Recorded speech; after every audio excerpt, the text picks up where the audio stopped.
Wow, how time has flown by this year. There has been a lot of negative flops and some positive gems in the entertainment industry for 2024. Entertainment can be anything to movies, shows, games, music, books, sports, or just anything that can be entertaining for someone. Are you not entertained? For this video, I'm covering just on movies/shows and games. I picked the ones that I enjoyed this year or from the past years to reflect on or just give an honorable nod to in 2024. There will be some stinkers for sure.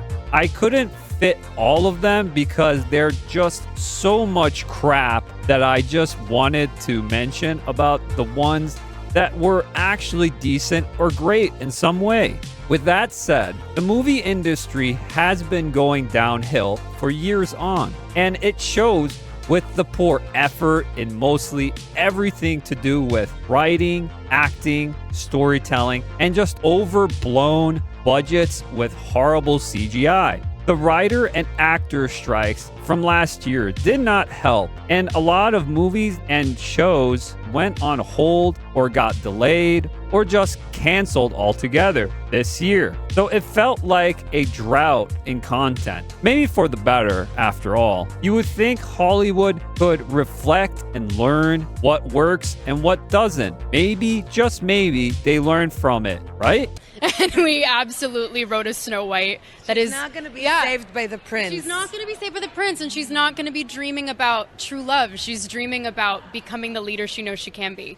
Huh? The original cartoon came out in 1937, and very evidently so. There is a big focus on her love story with a guy who literally stalks her. Yeah. Weird. And I've got to say, in all honesty,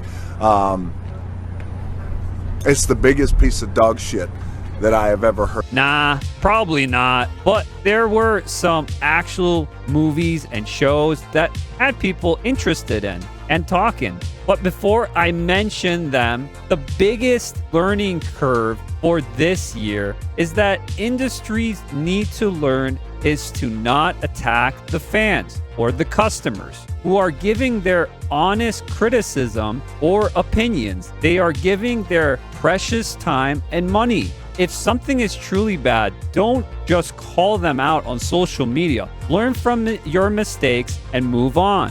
Also, the shilling, the lying of the legacy media needs to stop. The divide between critics and users is very noticeable in movies and in game reviews. The journalists are not honest or transparent, but instead are interested on pushing an ideological narrative message forward that nobody wants or likes. Stop it.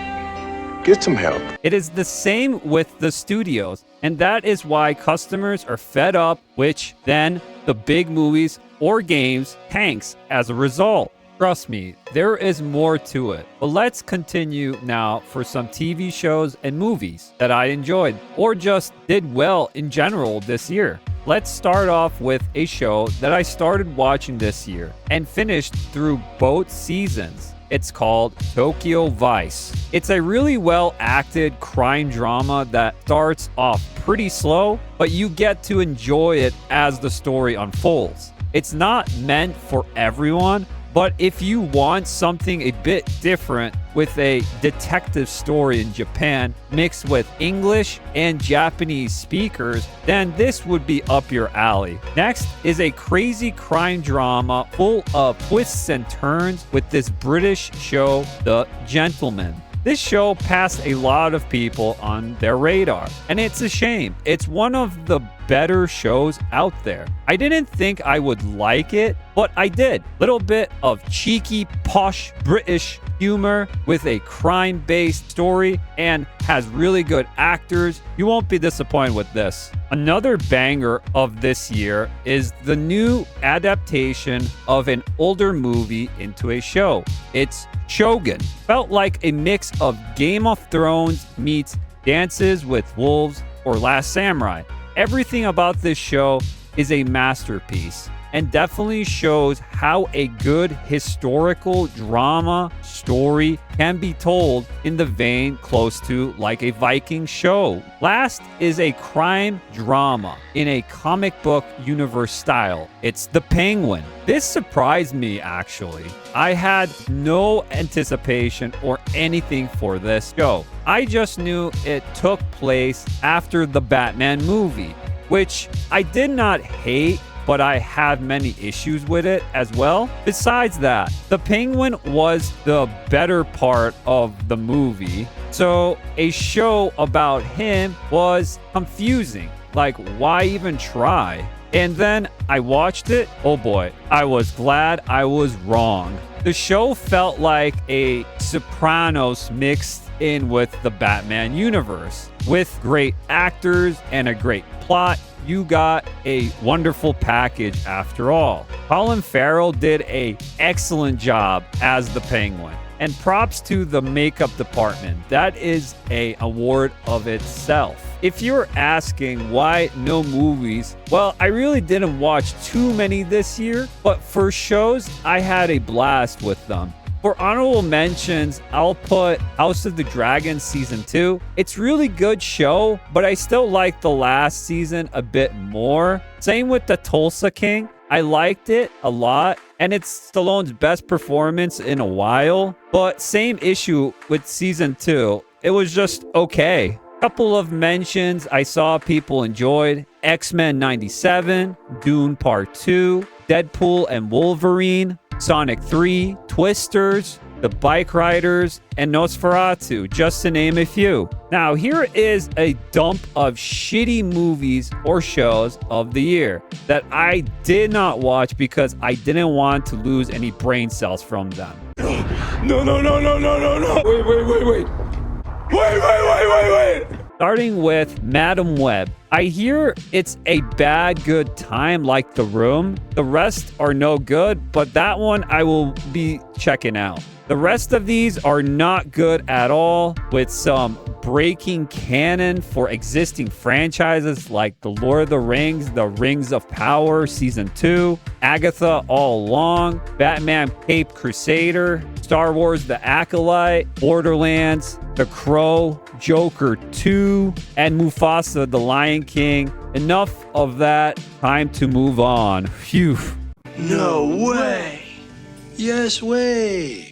Now let's get into games of the year. This was another hit or miss this year. What do you mean? What do you mean? What do you mean?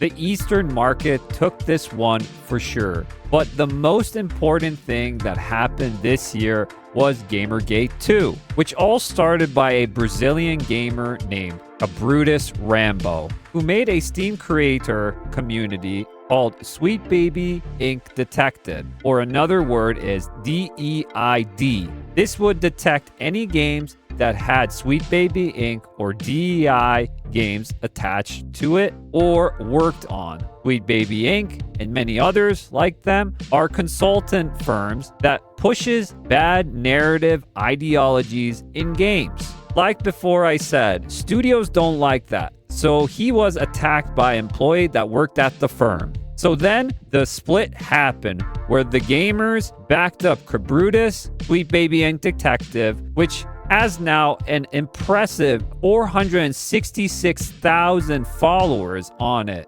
just by pointing out what is happening to games, to warn gamers and the industry altogether. While journalists and legacy media protected Sweet Baby and lied about the situation. Hollywood is not the only one that has a bubble around them, but the gaming industry too. But more and more, the bubble is starting to burst. Yet again, gamers voice their opinions and get attacked by activist developers and some actors who make these games, and some actually hate it, which is insane to hear. Want to see more like a diversity, the real diversity, okay?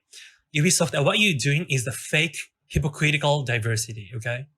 And what you're doing, Ubisoft, in your new racist video game called Assassin's Creed Shadow is just you're arrogant I don't know where to start. We are mad about your arrogance. And you keep saying that historically correct or historically like following the kind of stuff. That's the shut up, really. And I also mad about your response. Okay. Japanese started raising voice about, oh my God, Japanese is really kind. We used to be chill sometimes, which is very bad actually, but we're chill. But this, you crossed the line. But in the end, they said, if you don't like our games, don't buy it. So the gamers did that. And studios didn't get their monies back, so they shut down. Oh no. But there is positives in games with smaller budget titles or mid-sized games or just the East taking over. Here's a couple of my picks that I enjoyed this year. First, a game I still play since last year is Street Fighter 6. I still enjoy this fighter even now. Some may disagree, but that is how fighters are. It rises, it falls, and then it rises again. The gameplay is still solid and it's still getting content even now. Probably my most played game this year for sure. Next, this new free game that surprised me and I'm still playing now called The First Descendant. I know people are going to say that game is a live service game that suffers from content drought. It's repetitive, grindy, and has money scummy practices with high pricing. Yes, you could say that, but it's fun. I really don't care about that. It's appealing and cool.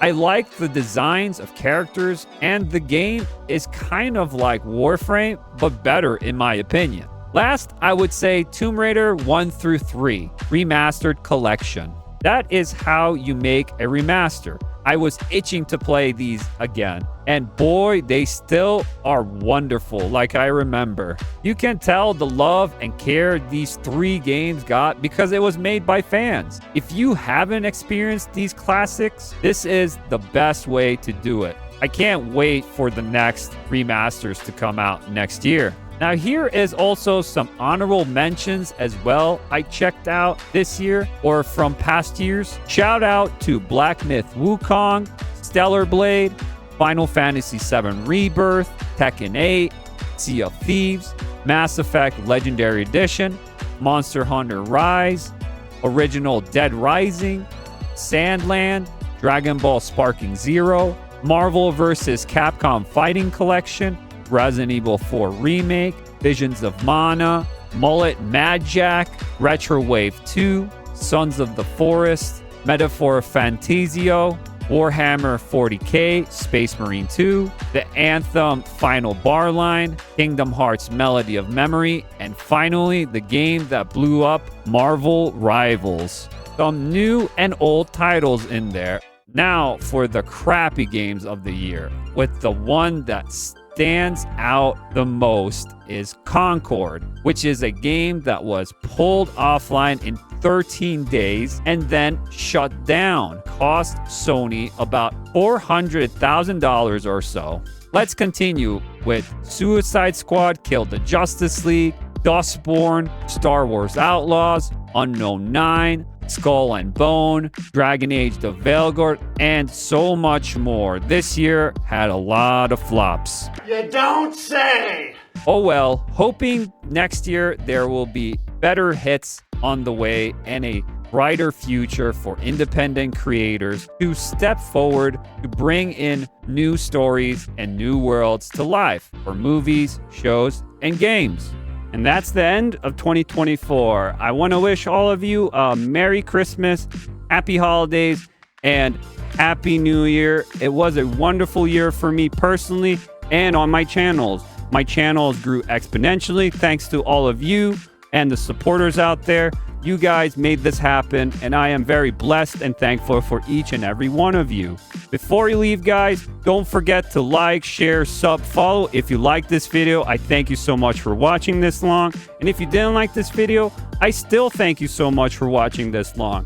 I'll see you guys in the next year for more content. 2025, I think will be a brighter future than 2024. I think we'll have more hope for more great entertainment out there. I'll see you guys soon. Have a good one, all. Cheers.